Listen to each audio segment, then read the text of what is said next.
My interpreter in Afghanistan is one of my greatest inspirations. His name's Hamid. And when I was in Afghanistan, he was a 17-year-old kid who had taught himself to speak English. And he was good enough to become our lead interpreter. He spoke Pashtun, Dari, and English. And he lived with us. We actually took him in. He lived with us and became like a part of the family, part of the team. Everywhere we went, I had this 17-year-old kid with an AK-47 over his shoulder who interpreted for me with warlords and governors and, and village chieftains and everything. 2 years after I got back, I get a call. Hamid had fled the country because his family was being threatened because he worked with Americans. He's now a refugee in Tajikistan.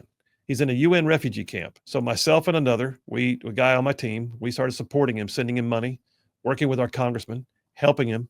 And I want to say in 2006-ish, he came to the United States with $10 in his pocket. And he did not sit still. He came to the United States believing in what it could be like if he came here.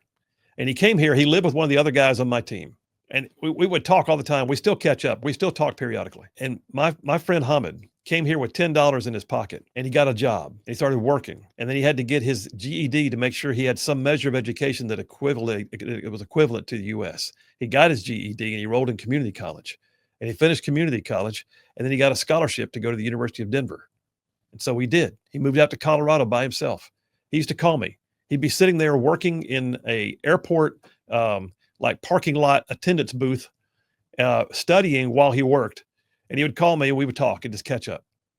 I'll never forget this. One day he calls me, he says, he still called me Commander Phil a lot. And he goes, Commander Phil, I've just gotten my college degree. I said, good for you, man. I'm so proud of you. And he said, and this week I also got my US citizenship at the same time. I said, outstanding, man, you are something else. And then he has his degree. He's a US citizen. So he gets a job to go back to Afghanistan and work in the U.S. Embassy. And he did. And he made good money doing that. He calls me one day from Afghanistan. Hey, Commander Phil, I have paid off all of my student loans. How'd you do that? He goes, sir, this country has given me so much, I do not want to have to owe. And I said, I wish more people would talk like you and act like you. He comes back to America. And my friend Hamid, who came here with $10 in his pocket, got his master's at Yale. And then my friend Hamid went back to Afghanistan and became a senior advisor to the president of Afghanistan. He's now living in California with his family. He's married, he has kids. He's doing great.